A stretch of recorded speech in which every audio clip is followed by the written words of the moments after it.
بسم اللہ الرحمن الرحیم. ڈیئر اسٹوڈنٹس، السلام علیکم. پچھلے لیکچر میں ہم نے تحریک علی گڑھ کا آغاز کیا اور ہم نے دیکھا کہ سر سید احمد خان کی شخصیت نے ہندوستان میں مسلمانوں کی حالت زار کی بہتری کے لیے کیا کیا خدمات سر انجام دیں. اس میں سب سے پہلے ہم نے ان کی تعلیمی خدمات کا جائزہ لیا. آج ہم دیکھیں گے کہ تحریک علی گڑھ کے پلیٹ فارم سے ہندوستان کے مسلمانوں کے لیے کس قسم کی ادبی خدمات سر انجام دی گئیں. سر سید احمد خان بہت اچھا لکھنے والے تھے اور ان کی خوش قسمتی تھی کہ انہیں بہت اچھے دانشور دوست بھی ملے، جن میں مولانا شبلی نعمانی، ڈپٹی نذیر احمد اور مولانا الطاف حسین حالی جیسی شخصیات شامل ہیں. سر سید نے ادب کو قومی ترقی کا ایک ذریعہ بناتے ہوئے مختلف موضوعات پر قلم اٹھایا. اس دور کی درج ذیل تحریروں نے انقلاب برپا کر دیا.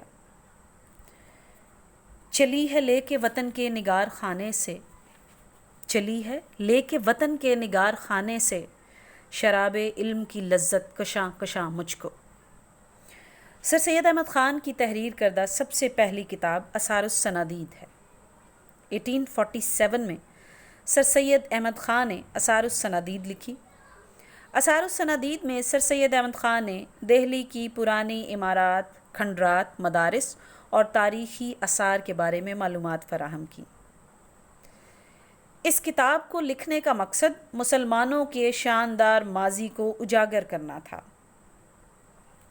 سر سید احمد خان کی تحریر کردہ دوسری کتاب تبین الکلام ہے، جو کہ بائبل کی تفسیر ہے، جس میں آپ نے ان تمام باتوں کا ذکر کیا جو عیسائیوں اور مسلمانوں کے درمیان مشترک ہے. آپ نے یہ بتانے کی کوشش کی کہ دونوں قومیں الہامی مذہب کی پیروکار ہیں، فالوورز ہیں. ایک حضرت عیسیٰ علیہ السلام اور دوسری نبی کریم صلی اللہ علیہ وآلہ وسلم کے ماننے والے ہیں. دونوں قومیں جن کتابوں کو فالو کرتے ہیں وہ بھی الہامی کتب ہیں. سو بائبل اور قرآن مجید دونوں اللہ تعالیٰ کی اتاری ہوئی الہامی کتب ہیں. اس کتاب کا مقصد انگریزوں اور مسلمانوں کے درمیان اختلافات کی خلیج کو کسی حد تک کم کرنا تھا. سر سید احمد خان نے آئین اکبری، تاریخ فیروز شاہی اور تزک جہانگیری کی بھی تدوین کی. پھر آپ نے تفسیر قرآن لکھی. سر سید احمد خان نے قرآن مجید کی یہ تفسیر 7 جلدوں پر تحریر کی. اس تفسیر میں آپ نے قرآن کے وہ تمام مدرجات کو عقل اور سائنس کے مطابق ثابت کرنے کی کوشش کی. آپ کا ایک اور بڑا کارنامہ خطبات احمدیہ ہے.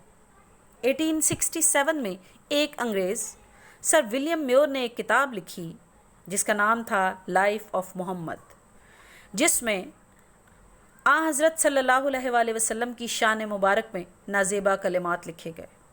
اس کے علاوہ اس نے اسلام کے کئی اصولوں کا مذاق اڑانے کی کوشش کی. سر سید احمد خان نے اس کے جواب میں خطبات احمدیہ لکھ کر اسلام اور نبی کریم صلی اللہ علیہ وآلہ وسلم پر اعتراضات کو غلط اور بے معنی قرار دیا. نور خدا ہے کفر کی حرکت پہ خندہ زن، پھونکوں سے یہ چراغ بجھایا نہ جائے گا.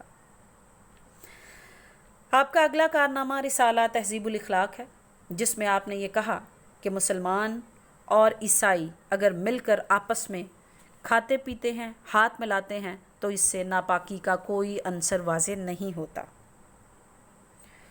ادبی خدمات کے سلسلے میں دوسرا بڑا نام مولانا شبلی نعمانی کا ہے، جنہوں نے سیرت النبی صلی اللہ علیہ وآلہ وسلم، الفاروق اور الغزالی جیسی شہرۂ آفاق کتابیں لکھی. اسی پلیٹ فارم سے ڈپٹی نذیر احمد یا مولانا نذیر احمد نے بہت زبردست ناول میرات العروس، توبۃ النصوح اور ابن الوقت تحریر کیے. مولانا الطاف حسین حالی نے بھی مسدس حالی لکھی، جس میں مسلمانوں کا شاندار ماضی بتایا. آپ کو اپنی اس کتاب پر اتنا فخر تھا کہ آپ فرماتے ہیں کہ قیامت کے روز جب اللہ مجھ سے یہ سوال کرے گا کہ اے حالی دنیا سے کیا لے کر آئے ہو، تو اللہ کے حضور میں اپنی یہ لکھی ہوئی مسدس پیش کروں گا. مولانا الطاف حسین حالی نے اس زمانے کے دو عظیم شعراء دبیر اور انیس، جن کی 5 نسلوں نے 5 پشتوں نے واقعات کربلا کو شاعری کی صورت میں بہت ہی خوبصورتی سے بیان کیا ہے، ان کا موازنہ پیش کیا، اور پھر دیوان حالی لکھی جس میں مولانا الطاف حسین حالی کی شاعری کو یکجا کیا گیا ہے۔ سر سید احمد خان اور علی گڑھ کے پلیٹ فارم سے مسلمانوں کے لیے سر انجام دی جانے والی معاشرتی و معاشی خدمات کی بات کی جائے تو سر سید نے مسلمانوں کو ان کا کھویا ہوا مقام واپس دلانے کے لیے کئی اقدامات کیے۔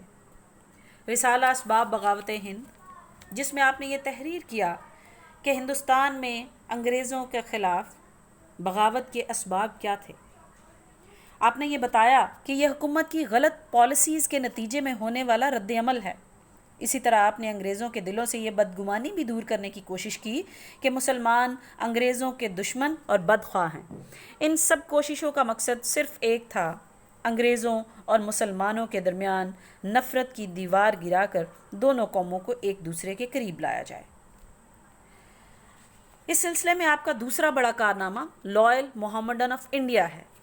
اس کتاب میں آپ نے ان تمام اکابرین کا ذکر کیا جنہوں نے 1857 کی جنگ آزادی میں انگریز دشمن عناصر کے خلاف حکومت برطانیہ کا ساتھ دیا۔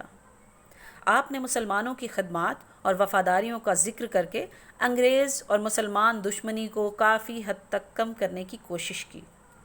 آپ نے عیسائیت اور اسلام کے درمیان موجود بعض غلط فہمیوں کو دور کرنے کے لیے مسلمانوں اور عیسائیوں کو ایک دوسرے کے مذہب کا احترام کرنے کا درس دیا۔ آپ نے مسلمانوں کے لیے بند ملازمت کے دروازے کھلوانے شروع کیے۔ مختلف شعبوں میں مسلمانوں کو نئے سرے سے شامل کیا گیا اور یوں ان کے خلاف آہستہ آہستہ انتقامی کارروائیوں کا سلسلہ بند ہونے لگا۔ تحریک علی گڑھ کے پلیٹ فارم سے بر صغیر پاک و ہند کے مسلمانوں کے لیے سر انجام دی جانے والی سیاسی خدمات کے بارے میں بات کی جائے تو آپ اس بات کے قائل تھے کہ مسلمان جب تک تعلیم حاصل نہیں کرتے انہیں سیاست سے دور رہنا چاہیے۔ مسلمانوں کو سیاست میں آنے سے پہلے اپنے معاشرتی اور معاشی طور پر بحال ہونے کی ضرورت ہے تاکہ وہ ہندوؤں کے برابر مقام حاصل کر سکیں۔ آپ نے اس مقصد کے لیے اپنے تعلیمی اداروں میں ہندو اساتذہ کو نہ صرف بھرتی کیا بلکہ ہندو طلباء کو بھی داخلے دیے۔ ہندوؤں نے اردو کے مقابلے میں ہندی کو سرکاری دفاتر کی زبان کا درجہ دلوانے کے لیے کوششیں شروع کر دیں۔ 1867 میں اردو ہندی تنازع نے سر سید کو بدل کر رکھ دیا۔ انہوں نے نہ صرف مسلمانوں کے حقوق کے تحفظ کے لیے اپنی تحریک کے ذریعے کام شروع کیا بلکہ زبان کا تنازع سر سید احمد خان کی سوچ کو یکسر بدلنے میں کامیاب ہو گیا، اور اسی کی بنیاد پر آپ نے 2 قومی نظریے کی بنیاد رکھی جو آپ کی اہم ترین سیاسی خدمت سمجھی جاتی ہے۔ 1867 میں قوم کا لفظ استعمال کیا گیا۔ اردو ہندی تنازع کے بعد سر سید اس نتیجے پر پہنچ گئے کہ دونوں کے اعتقادات میں زمین آسمان کا فرق ہے۔ دونوں قوموں کے درمیان نفرت کا ذکر کرتے ہوئے ایک بار آپ نے فرمایا، پڑوس میں رہنے والے ملاقات کے وقت باہم ہاتھ ملا بیٹھیں تو علیحدہ ہونے پر ہاتھ دھوتے ہیں۔ مطلب دونوں قوموں کے درمیان بدگمانیاں اور ایک دوسرے کے خلاف نظریات اس قدر مختلف ہیں کہ اگر آپس میں کہیں ملتے ہیں تو پھر علیحدہ ہونے کے بعد آپس میں ایک دوسرے کو پاک کرتے ہیں۔ سر سید احمد خان کی سیاسی حکمت عملی کی بنیاد یہی 2 قومی نظریہ تھا۔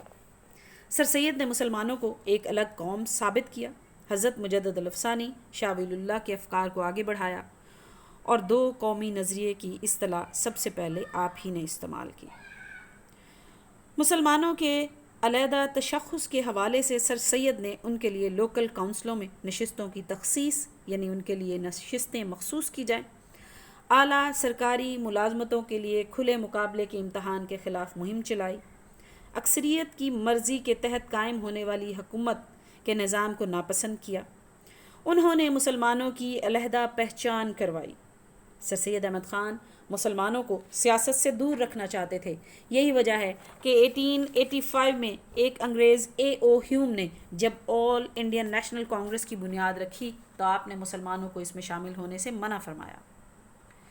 بعد میں ہونے والے واقعات نے سر سید کی پالیسیز کو نہ صرف اہم ثابت کیا بلکہ سر سید کو صحیح معنوں میں پاکستان کے بانیوں میں شمار کیا جاتا ہے.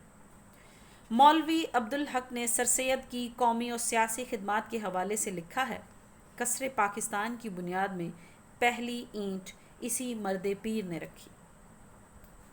تحریک علی گڑھ نے سر سید احمد خان کی قیادت میں نہ صرف علمی اور ادبی میدان میں انقلاب برپا کیا بلکہ زندگی کے تمام شعبوں میں مسلمانان ہند کی رہنمائی کی. مسلمانوں کی سیاسی جماعت مسلم لیگ کی تشکیل کا فیصلہ محمڈن ایجوکیشنل کانفرنس کے اجلاس میں ڈھاکہ میں ہوا. مسلم اسٹوڈنٹ فیڈریشن کی مرکزی تنظیم بھی علی گڑھ میں قائم ہوئی. علی گڑھ کے فارغ التحصیل طلباء تحریک پاکستان میں قائد اعظم محمد علی جناح کے دستے راست رہے. اسی طرح قیام پاکستان میں تحریک علی گڑھ کا کردار ناقابل فراموش ہے.